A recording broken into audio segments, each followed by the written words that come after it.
first thing we're going to do is trace out the outline of the plaque onto our scrapbooking paper. I've taped two pieces of the paper together so that it would be long enough, and I'm still going to have to add a little extra at the end. Now I'm cutting it out just with a regular old pair of scissors, and I've left it taped together so that I could keep the pattern lined up on the front.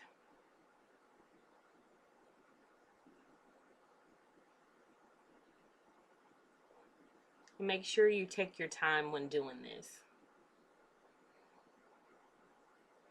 Okay, now I'm going to add a little Mod Podge that I got from Dollar Tree onto the plaque itself, and I'm just being generous with it.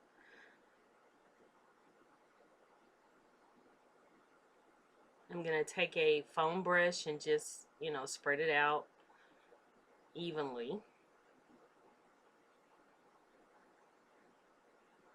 And make sure you get everything covered because you want a good adhesion of the paper to the plaque. No bubbles or, loose spots underneath, so to speak. And now I'm finishing up adding the cardstock or the scrapbooking paper, whatever you choose, on top. And as you can see, I'm going to have to add a little more towards the end because it wasn't quite long enough, and it's really easy. I just used some of the leftover scraps from where I cut it out, and it fits rather nicely here on the end. And I'm just going to line up the pattern so that it's continuous. You don't want any, kind of off-sided breaks or anything like that. You want it to look as cohesive as possible.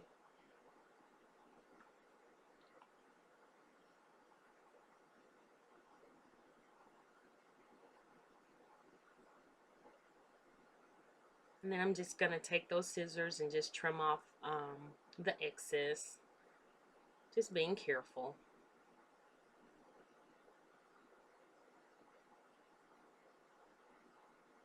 And that was quite easy to do. And now I'm going to Mod Podge over the whole thing. And I'm just doing the same thing basically, or the same technique I did when applying the Mod Podge to the plaque. Just brushing it all over, and I'm just concentrating on where the paper connects to make sure, it doesn't rise up or anything in the seam, and just making sure I get all the edges and all that stuff covered as well. And again, I'm being really, really generous with the Mod Podge.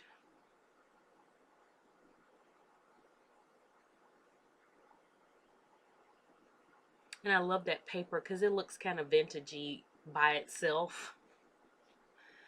Okay, and I'm continuing to be generous again with the Mod Podge. You want to make sure you get a good coverage over the entire surface. Okay, now I'm just coloring or painting the edges with a navy blue because I'm going with the patriotic colors. And then I'm also bringing it up towards the edges to sort of age it a little bit. Give it a sort of, I guess, aged patriotic look. Again, the paper's already kind of aged looking. Now, I'm just dry brushing some of that navy paint over the top to make it look kind of scuffed up or whatever. And I'm using my finger to kind of, smear it a little bit.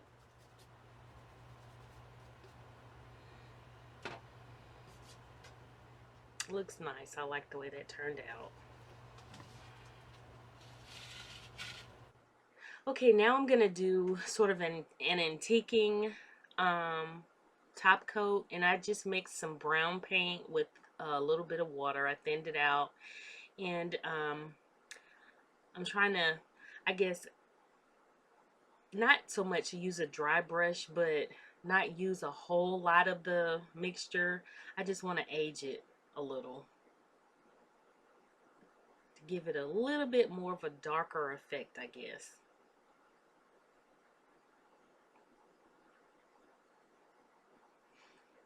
Okay, now I'm going to add some nail heads that I got on clearance from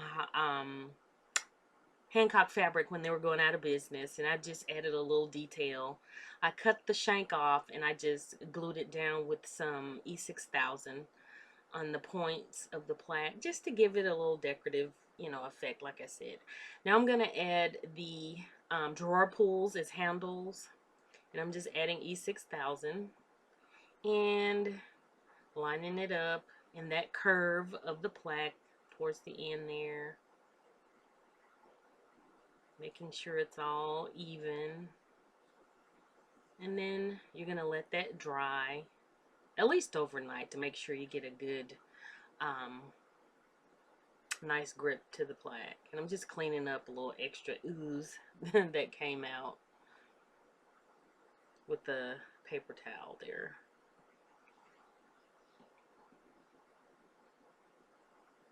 I love those handles. They look really nice. I got those at Hobby Lobby on clearance. And that is it, y'all. The tray is done. Tray made from a unfinished wall hanging plaque. And I got the plaque from Michael's on sale for like $4.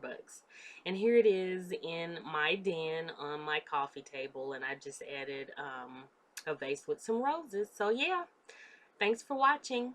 Don't forget to thumbs up, comment, share, and subscribe. Thanks for watching. Mwah.